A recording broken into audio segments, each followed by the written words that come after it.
All right, baby, it's go time. Episode 18, Best Coast Sports Connection. Good afternoon, gentlemen. Yep. We're at it again here in Mission Valley. Another rainy day in San Diego. How we doing? Pretty darn good. Excellent. Yeah. Surviving. It's Don't use Man, that word. 2 in a row. Yeah, I was gonna say that's a sore spot surviving. at this point. Wow. Regretting. See how it feels, Thomas? Welcome to the club. I'm past that. I'm 7 weeks past that. I've recovered myself. Yeah, I'm surviving too. Been under the weather this week. Car troubles. End of the year, but we're making it. We're surviving. Episode 18. Episode 18. We were just talking about the numbers. Yeah. We're actually right in between 17 and 19 how behind fitting. us. I was going to make a 19 is really easy joke, even though this is episode 18. And then I was going to say Lance Allworth. Obviously, we think Tony Gwynn, but we're right between Rivers and Allworth right there. And that's a fitting place to be in episode 18. Sure. Andy, you were saying. Yeah, Charlie Joyner. Wow, okay. The long tenured receiver for in the NFL, played for the Chargers during some of their good years, Yeah. late 70s, early 80s, when they should have won a Super Bowl, but Yep. did not.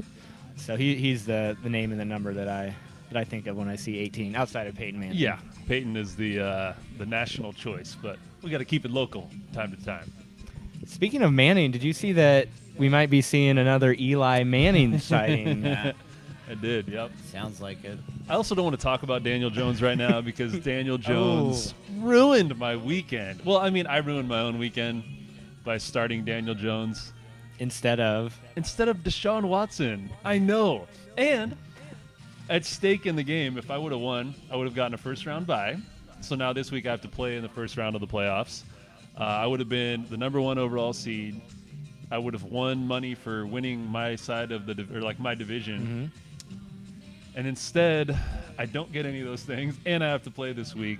If I would have started Deshaun Watson over Daniel Jones, and I pulled him out at like 9:55, because I was just overthinking it. I was like, oh, New England's defense is so good. They're going to, it's going to be sets that Watson's never seen, and he's going to be screwed. He's going to throw a bunch of picks. And then Daniel Jones ends up playing in a snow game where he did absolutely nothing, gets hurt in the game, and if I would have started Watson, I would have rolled to a victory. And I was kicking myself for that. Ugh, Sunday night was painful. yeah, fantasy. It's that time of year. That time of year, I'm in 3 leagues. Yeah, how you doing? Playoff time now in all of them? In one. So in one, it's just been a bad year. First round pick, Devonta Adams, hurt a lot of the year. Yep. My team in that league, I finished 9th, but I put up the most points in the league this week when it didn't matter. Perfect. Good timing. Second league, I had a league where I had McCaffrey. Yep. Didn't make the playoffs because I was 5-3 and went on a 5-game losing streak to finish the season. That's rough. And then in the other one, I'm the number 2 seed, so I have a bye this week. Ooh, so I must be still nice. might be able to win something, but That'll it's be kind of good. been a mediocre fantasy season. And then Survivor-wise, Thomas, how'd you do this week? Who'd you have? Tell us all about Give us the dirty Do I really details. have to? it. Yeah. I mean, this is why I hate holidays, because I listen to family members and change my original. Blaming it on others. I like it. I like where this is going. No, but it was originally I was going to pick the Kansas City Chiefs over the Raiders because I heard that they were banged up. I was like, oh, that's a no-brainer. And then Andy Reid, I was reading, has like this incredible record Coming off a bye. weeks. Yeah. And then came Thanksgiving, and everybody told me, how could you not pick the Eagles over the Dolphins, the right? Dolphins? Oh. And then I was like, yeah, you know, you're right. There's no doubt about it. I mean, they're in a dogfight with the Cowboys, and at the time the Cowboys were in the process of losing to the Bills. I was Yep. like, oh, this will be prime for them. And I was pretty happy up until that third quarter with a 14-point lead. And the minute they lost a 14-point lead, I didn't even watch anymore because I knew that they were done, and I was done basically too. But it's so weird. It's almost like getting divorced when you lose in Survivor. Like, I've never been in a competition where you feel so lonely after the final. You Like- put so much emotion Yeah. and heart Especially into it. surviving this long, you Yeah. know. Andy and I were out way at the 5, beginning. 6. Yeah, week so 5, we- 6. Yeah. I mean, you find yourself sitting in the dark for hours. I reviewed every. You went back and watched the Yeah. tape. I watched week 2, that nice tight win I got. I was like, You watched Kansas City roll the Raiders. Yeah, not You're even just close. Like, wow, that this I is- didn't. I was Okay, like, good. No, I couldn't even watch the Chargers. Like somebody texted me, "Oh, the Chargers are gonna charger themselves again," and I was like, "Oh, cool." And I was like, I can't even watch it. I can't even enjoy that. You can't even get excited about So, anything. It was a rough weekend. Thankfully, I had a good Monday night game to rebound from. That was kind of get me back into spirits. But I'll tell you that those first 5 hours after that loss were tough. As you found yourself in a dark Yeah. place. The other guy who had picked the Eagles and lost with them is a friend of mine, one of my teammates at NYU. Okay. He was a setter, and he's from Philly. He went to Lower Marion High School where Kobe went, so he's a big Kobe fan because of that. But he's like the most diehard Philadelphia. He's to Philadelphia fans the way we are with San Diego teams. So for him to survive this long and then finally pick his Eagles to lose because of him, I sent him a is- that message is after heartbreaking. telling him that I just felt so bad. It's bad enough to lose this late in a Survivor League, but when it's your team and then they lose to the Dolphins and their playoff hopes, like, he got pretty crushed on Sunday. So you weren't alone, Thomas. Yeah. So we were at 10 going into the week. Yep. Thomas and our other survivor previously took the Eagles. 4 Yep. people took the Carolina Panthers, Including my sister. who lost Poor to the Nikki. Washington Redskins. And they made it close. You know, they were a 2-point conversion away from tying it, Yeah. but was not to be. Have you gotten any communication from her? I was with her on Oh. Sunday. We were doing a little Christmas tree shopping, and I have the truck, so I gotta. Yeah, you're gotta the go you're with the everybody. Christmas tree I guy. get to see everybody's tree. Yeah, she was pretty bummed, but she, she got over it. I think pretty quickly. Got to decorate a tree and forget about it, but. She must have been happy that Ron Rivera got fired. I think that's the reason she likes the Panthers, though, is Yeah. because everybody loved Ron Rivera, Rivera, and, of course, and we were excited defensive for him coordinator to- here with the Chargers for Yeah. years. But my dad's still alive, Yeah. and everybody's favorite Oh Trevor. my goodness! Trevor has survived another week. If there's going to be some Rioting uproar on the if he ends up winning this thing. You called it a couple weeks ago, though. You said I'm on Team Trevor from here on out. So, yeah, Trevor and my dad both had Green Bay. Green Bay, yeah. Yeah. So yeah, they took Green Bay, 2 of them, and then 2 of my family friends up from Northern California are the 2 other survivors who took the Chiefs. Chiefs, yep. Against the Raiders. So I texted one of them. He's like, "Man, I'd be happy with a 4-way split." It's not how it works around here. Not happening. Chief. So yeah, still excited to see how it ends, if it ends. Have you? You probably haven't even looked at the games this week at all. I wouldn't have if I had just lost, but I would think with for the Eagles, I would take the Eagles Yeah. if I had them available this week for sure, because I don't think Manning was going to have any chance. of Right this, after the Eagles knock you out of the league, you're right back on the Eagle train. Yeah. Wow. That is, your dark place must not have lasted very long, because I don't ever want to hear about the Cowboys ever again. And that was weeks ago that they knocked me out. So yeah. I mean, somebody at the gym tried to tell me that the Chiefs are going to beat the Patriots. I'm like, in Foxborough? I mean, they- there's a chance. could. Yeah. Patriots aren't looking that great right now, That's true. offensively at least. It's funny that we say that, though, because they're freaking 10-2. Like, And this type of thing like happens every couple yeah, years with for the Patriots. sure. Like, oh, are they done? Is Brady done? Blah blah. Yeah. It's like they're 10-2. They've had like a couple bad offensive games. Yep. A year ago, we were saying that after Yeah. opening day or opening night, because the Chiefs put up 50-something on them, and it's just like, oh, they're done. They're never coming back. That was 2 years ago, maybe. And then last year they had a big loss where everybody's like, oh, these guys are done. And the Patriots are never done. So I do worry about them in Foxborough, but there's a lot of good matchups this week. Yeah. I think that Seahawks-Rams game is going to be a tight one. Kind of a must-win for the Yeah. Rams at 7 It and is. 5 with Yeah, the it way is. the records are for the Yeah. potential wild card teams in the Yeah, NFC. They're right there in the picture, but Seattle coming off a huge win on Monday night and taking over first place in the division, and then week 17 is when the 49ers and Seahawks get back at it. So moving forward in the NFC West, every game is a must-win for those teams because they're jockeying for that first-round bye, and the other team will have to go on the road. So, And San Fran has to travel to New Orleans this weekend. yeah, a lot of good That- games, man. that's- All the good teams it- are playing each other this week. As it stands right now, you would think that's a preview of the NFC Championship matchup, at least from my perspective. Saints and 49ers. But, you know, Maybe, but the Seahawks are going to have something to say about Yep. it too. We'll see. But those teams, yeah, there's definitely a couple of teams in the NFC that are just better than everybody else, and a couple of them are hooking up this week. And we have a little bit the Futility Bowl between the Dolphins and Jets. It's not as bad now, but at the beginning of the year, we circled Week 13 as this was going to be the week one Yeah. of them had to win. So now that that's done, and the Bengals aren't winless anymore, all the who did they beat? they beat. The New York The Jets. Jets.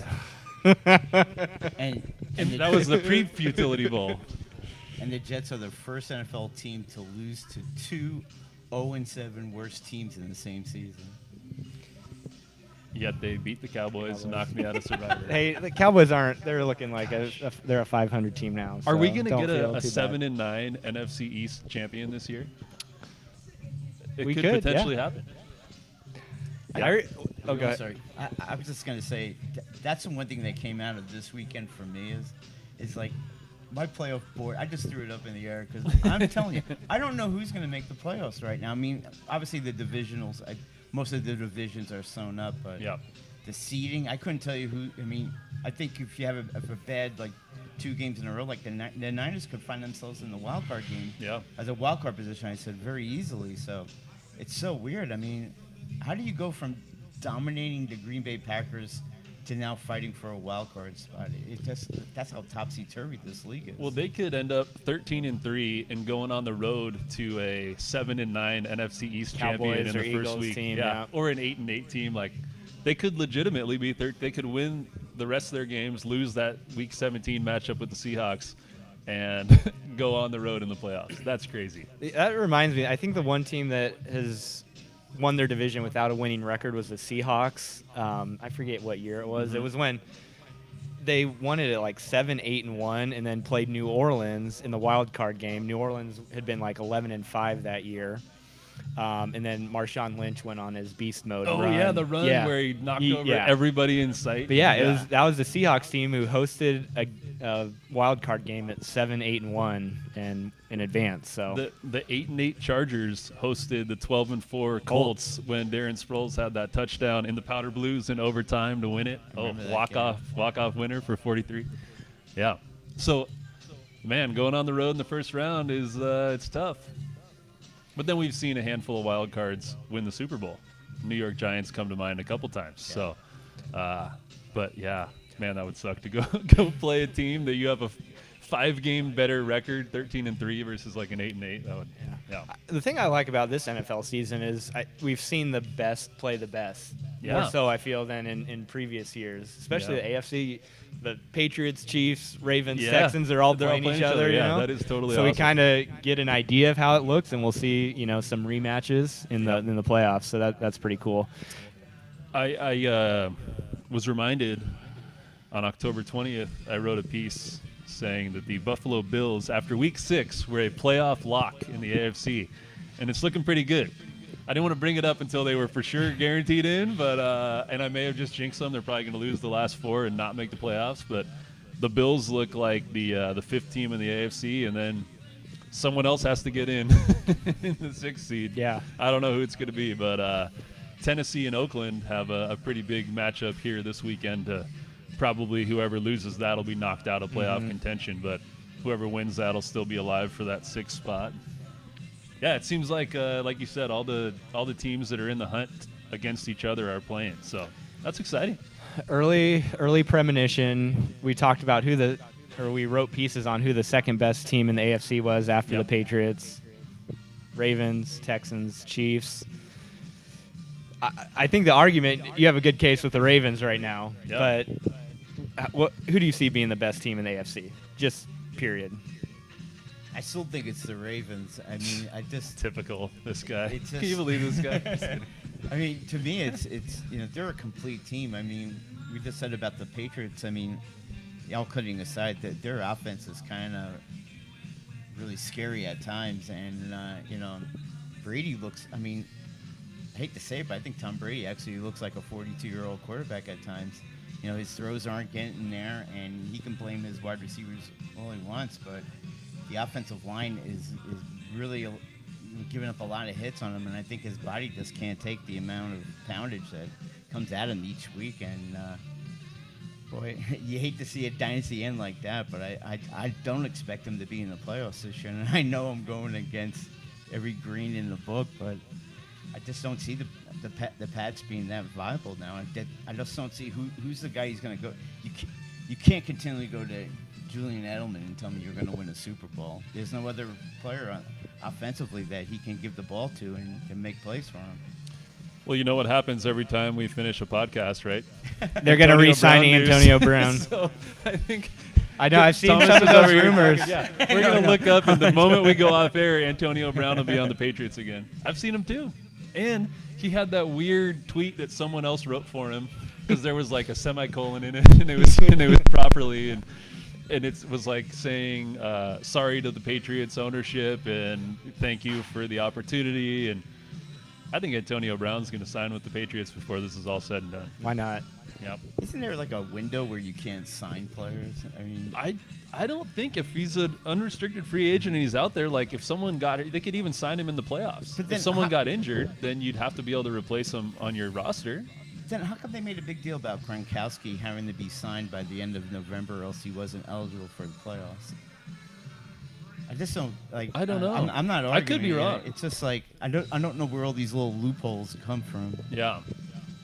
Yeah, I don't know the answer to I that. mean, if you're going to tell me that it was because he was on a team's roster during their training camp, I'm going to say, really? Because it seemed like he was so far away from the Raiders training camp. Yeah. I consider him retired. Yeah. So, I don't know. It'll be interesting to see, but I do get that inkling that Antonio Brown is like one bad possession away from being signed.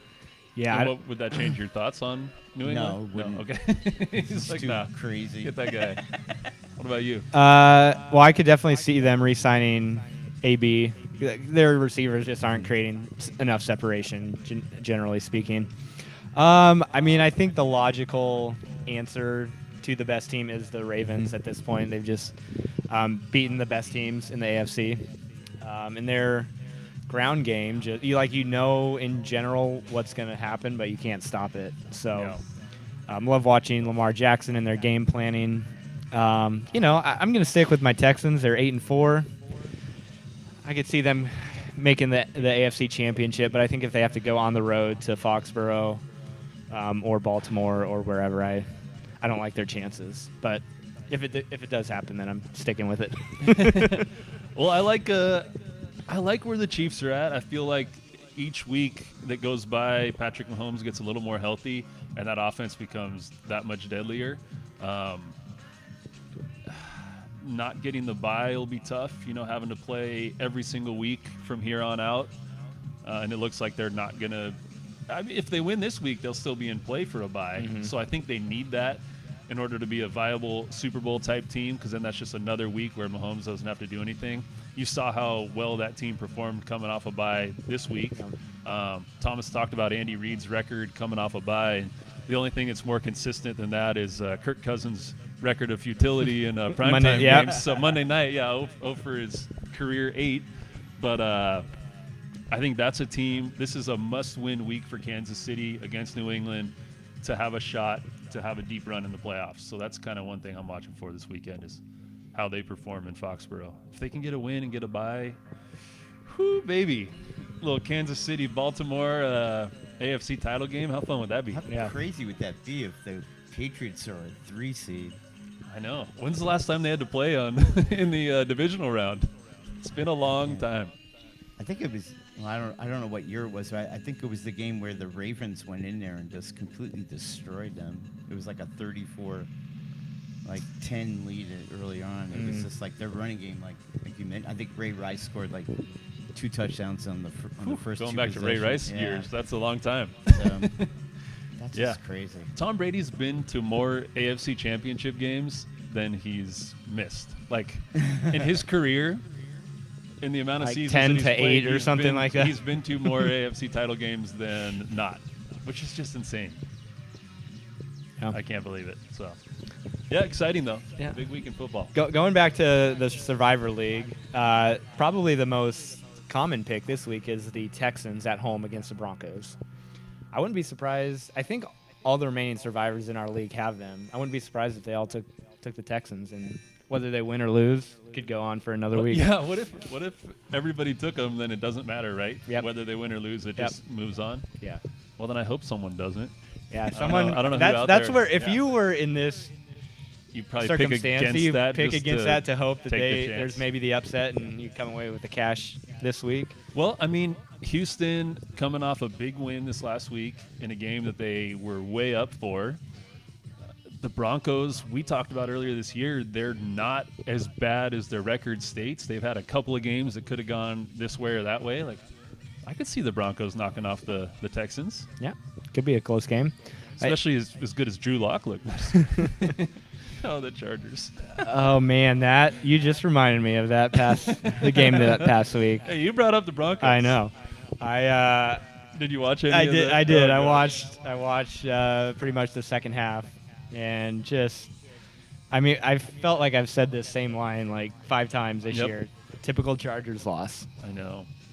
Well, that's the thing. It's a loss like this. It's been happening forever. Yeah. Like since we've been fans forever. That's why we deserved so much better with Yeah. it, because we've been through all of that and we've dealt with heartbreaking, crushing defeat after crushing defeat for year after year, and then they just bail on us like that. Like that's the part that I think hurt the most is you have to be such a super fan to stick with a team that does you that dirty all the time. Yeah. And now they're still doing it because that's just what happens. And LA is not putting up with it. They Yeah. don't have any support there. And yeah, that was one of the things that I think separated our fan base from others is how ride or die we were with a team that just died over and over. Yep. No longer have to be an apologist. Nope. All right, well let's swing it back around to some baseball here in San All right. Diego. Yep. Brian rocking the gold and brown. Yep. Couple of off-season moves for our Padres. Yep. We'll get to those in a minute, but I heard you had some breaking news today, Thomas, with a big pitching signing in Major League 2 Baseball. big pitching signings, and I think they both kind of take away the plans for the Padres. Yeah. Cole Hamels leaves Chicago, the Cubs, and signs a 1-year deal with the Atlanta Braves, and Zach Wheeler signs a 5-year, $118 million deal with the Philadelphia Phillies. So he'll be staying in the same division, but leaving the Mets for Philadelphia. And boy, he gets a $118 million deal. That means that Jarrett Cole and Steven Strasburg are going to get, I would believe, at least $200 million each, depending on the amount of years. That's crazy. And I don't know if the Padres can afford another mega contract like that. Well, even Hamels' deal was $18 million Yeah, for for 1 1 year year. for an old slow-throwing left-hander. Like, you got these 2 studs coming off of World Series stuff. They're going to get a lot of money. Yeah. I don't know. Yeah. Yeah. Whew. That was rough seeing those numbers come Yeah. through. But I ask you guys, would you be okay with Madison Bumgarner coming to San Diego if that was the choice? Yeah. Mm-hmm. He's wrecked us enough that Yeah. I've seen that guy perform at the highest level as well. He's younger than Steven Strasburg. Like, we forget that because he's been around and dominating for so long. And, you know, he was 20 years old the first time they went to the World Series, and then 22 and 24 when he had those crazy World Series outputs. So we think of him as old news, but in reality, the guy's 30 years old. Yep. Like, he's got a lot of good baseball in front of him, and heck yeah, I'd take that guy. I'd take Ryu, like all these guys that have beat us up for so many years in the division, take them away from a division rival and bring them in and slot in with some of the guys we already have. I'd be down. Yeah, same here. Anything to upgrade our pitching. Yeah. You know, we've talked, and most people think, you know, Strasburg or Cole are kind of out of our ballpark, signing them here with the Padres. I kind of thought Wheeler might be more of a realistic Yeah, me guy too. that we might land. Yeah. And then I saw that today. I was like, And I even thought, you know, there's a chance he maybe gets $100 million for 5 years, like Yeah. a $20 million deal. But to get 118, like, whew. Yeah. And there's no such thing as overpaying because, that's just what the market is. Like, you're fighting against other people. Someone else is going to pay him that. And it's not my money, but I also know that that's a lot of money. Yeah. Who knows? I don't know. We did get a little pitching help, though. We did. Via We did. trade, yeah. Yeah. I like that deal. So we give up Luis Urias. Now we don't have to worry about how to How pronounce the hell it. to say Urias? Urias. Yep. So a budding, prospect the last couple years. Yeah. When he first came up 2 years ago, looked really good over, I think it was like a 6-week span. And then last year with inconsistent playing time, it was really hard to gauge what his impact would be. So we sent him and Eric Lauer to the Brewers for Davies Trent Gresham, outfielder. I like it. I mean, I kind of like the idea of Urias, but there just wasn't consistent production, and I know that's hard when it's a young guy and he's not getting consistent starts. But I'm okay with it if we have a little bit of an upgrade to the starting pitching staff. Yeah, me too. I think if you just look at it, the Davies swapping in for Lauer piece, I think that's a win for the Pods. I did like Eric Lauer, and I really liked the way he pitched against the Dodgers and just the approach he took. He's like, yeah, we hate the Dodgers. I'm going to go in there and dominate. If he had, been able to recreate that against some other teams, then that would have been nice. But he's a nice pitcher, end of a rotation kind of guy, and I think we get a little bit of an upgrade with Davies, and I think he's got a little more upside than Lauer had, and he's got a chance to. The interesting thing about a pitching staff is every time you add a pitcher, it just makes the staff overall better because everybody else slots down one slot if you're adding a top guy. Kind of like the Pomerantz deal. Pomerantz makes our bullpen way better because all of a sudden he becomes your number 2 guy. So then everybody else can slide down one, and you just can never have enough good pitching.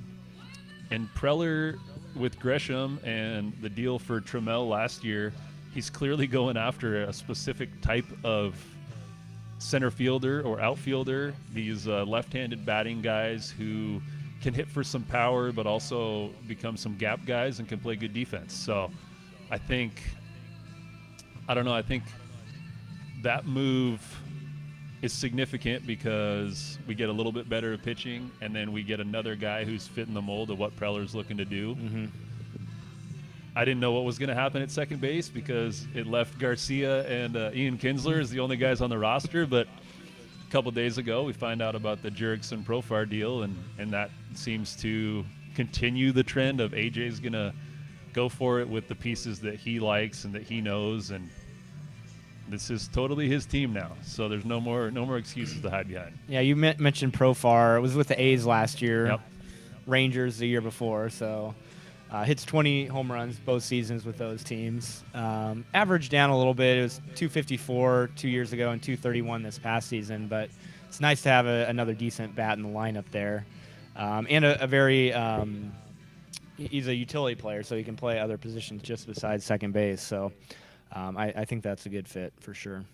Yeah, we're getting some more left-handed bats in the lineup. We had so many righties for the last, it feels like a decade, of where we've only had right-handed hitters. So I like that too, getting some lefties in there and mixing things up. Especially now that relievers are going to have to face a 3-batter minimum, I think it really becomes important to have a balanced lineup. And it looks like we're kind of going towards that route, and I like what we're doing. I'm excited. Making moves. Is Gresham the guy? I think he's the guy who made the error in the wild card game. Yeah, we were talking about that. Oh yeah, that's rough. He had to leave Milwaukee. Yeah, no, I totally feel for the guy, and that was tough. I thought that was him. I think And we were here when that happened, Oh, recording an episode. It was rough, but I know it means he's gonna be hungry. We're definitely gonna get a hungry player, and I think he'll learn and grow from that experience, and I'm excited for us to be his opportunity for a little reclamation. Yeah, it's one of those trades where I think both teams made out what they wanted. Yeah. They went into it trying to get a certain type of player, and they came away with it.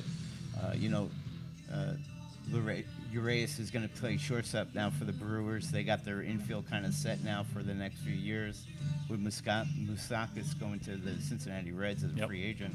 So they have now a young shortstop, a young second baseman, and they can play together. And I think the Padres, like you mentioned, Brian, they get that more athletic type of outfielder that can kind of play all three positions. And like you said, now this is really Preller's team. And you know, if the edict is win or else, well, he's going to go down with players that he wants and not kind of fit, you know, a peg into a square. I mean, it just seems like it's going to be his team, and he'll go down with his players. And I just think Zach Davies is a great pickup because the guy's won, 10 or more wins in 3 of his 5 seasons at the major league level, and he has an ERA that's really good for this era of the lively ball. You know, 3.91 lifetime ERA is pretty good. And he's just 2 seasons removed from winning 17 games. And you know, after that trade, I kind of fooled around with the rotation, and I was like, okay, so you signed your free agent, the guy that you want, as your number 1 guy, Baumgartner. You know, at that time, I was also thinking Wheeler before you got crazy numbers.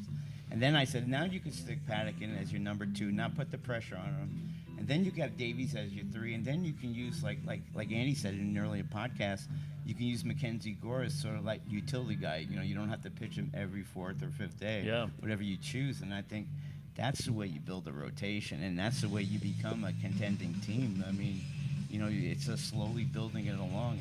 And the Pomeranz deal, you know, a lot of people were mad that he got a lot of, $34 million over 4 years. But like you said, I think that's just the going rate. And, good for him because he got hot last year at the right time and showed that he could become that kind of that more than a left-handed, specialist out of the bullpen. Yeah, I love having a solid setup guy. Yeah. We all do as Padres fans. It's always nice having a 7, 8, 9 guy that goodness, of course. For a third of the games during the season is going to be consistent for you. So I really like that signing with Pomeranz, a player who we've previously seen here with the Padres. Yeah, and we've seen the best version of that guy. You know, he was an all-star in the half of the season we had him here, and he was a total stud. And I think in the bullpen, he's the kind of guy who gets a couple more ticks on the fastball and just becomes a different pitcher. And I think he was the second best bullpen piece out there behind Will Smith, who got 3 years and $39 million from the Braves. So 4 years, 34 with Pomeranz, I don't think that's a bad deal at all. Pair him up with Kirby Yates, and then you get a Jose Castillo back healthy. You got a lot of pieces, a lot of those young arms that we brought in last year that have electric stuff, and again, those guys can all slot down one more spot again, and I think we'll be in good shape, man. It's shaping up nicely. Yeah, good early start to some off-season moves. Absolutely. MLB winter meetings next week. Yeah, not too far from here, downtown San Diego. Try to get somebody from that's down there on the podcast here next week. Yeah, we gonna do a little road show. Yeah, who knows? We gotta look into it at least. We gotta figure it out, but we'll make something happen. All right, you been watching your Lakers, I'm sure, just dominating the league. Yeah. The other night was a little bit rough with the Mavs, but they, it's to be expected. Then real nice bounce back last night against a really good Denver team. So feeling good about the Lake Show. Did you guys see Alex Caruso's tip-in dunk? I didn't. Oh, my gosh, it was awesome. He is the last person you would ever expect to make that type of play. Skying up. Dwight Howard was locked up down low with somebody, and the ball just bounced in the perfect spot, and Caruso comes flying from the baseline and just hammered it home. I didn't even know he could dunk. So that was really awesome to see, and an exciting little statement by one of the smaller guys in the league. Yeah, that was fun. So the Lake Show's been dominating. Another team that's been dominating, Andy Bishop. If we look over at Thomas's sweatshirt here. There we go. Boom. Thomas wrote a little write-up on the website, a little San Diego State basketball preview, and even he couldn't have predicted this 8-0 start. No, I mean, Thanksgiving night was my favorite time because they played in the Las Vegas Challenge and completely destroyed Creighton, which was, I think at the time, a top 25 team. And they were just they could have played 8 halves and they would not have caught up. I mean, it's just one of those games, and they're really impressive. I'm going this Sunday to the San Jose State game at noon, and I'm really looking forward to it. I mean, it's one of those teams where it's kind of all coming together, and it's kind of like really pleasantly, you're pleasantly happy, because there's always one part of the Aztec team that doesn't come through. But this squad seems very playing well together, great chemistry, and that guard play is phenomenal. I mean, even Flynn has just been amazing in the 3 games I've seen. So that was such a great pickup, and there's a lot of promise, and really, their front line has been very active, and that's promising too. They have a big one tonight though against Colorado State, because that would be one of the teams where they haven't really matched up with them well in the past few seasons. So they can look good. It's always tough to play in Colorado because of the altitude. Yeah, 5,000 feet. Yeah, Puffing. Hopefully they can, if they can show that they can. It's so weird to have league play at the end of the beginning of December. Mm-hmm. I found out why, because the Mountain West tournament is a week earlier this year. Yeah, so they had to get 2 games in. Yeah. Yep.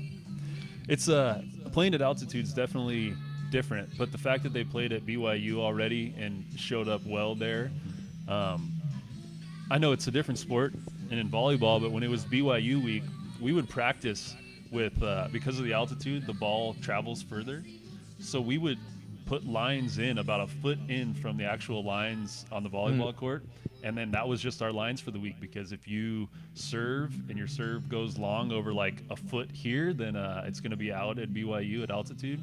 So a team that has been shooting so well like San Diego State, I hope that doesn't affect them, where all of a sudden the shot's just a little bit off because you think you're money, and then all of a sudden those shots aren't going in, and then what do you do and how do you respond? So that's always the tough thing about the Mountain West schedule is you got to play at Wyoming and deal with that. You got to play at Colorado State. New Mexico's way up there. So this will be a good test for the Aztecs. I hope they don't take it lightly, because this is a big one tonight. Yeah, absolutely. I can't say that I expected them to be undefeated at this point, but to beat Creighton and then Iowa in the final of that Las Vegas Invitational was pretty sweet. And Flynn, he dropped all 26 in the second half, right? He did. And then he won MVP. So a lot of fun watching him. Any other thoughts, gentlemen? We're right up against it here, AB. Yeah, we better say adios. Episode 18. I gotta head into the office. Charlie Joyner Work for the man. All right, guys, we'll do it again. Yeah. MLB winter meetings next week. Looking forward to it. Thanks for doing it. Absolutely. Thanks so much, guys. Let's get a big trade for the Padres. Yeah. Or a big signing, big free agent or something. Yeah. Let's get something going. I'll put a word in. All right. Let make it happen. See ya. Peace.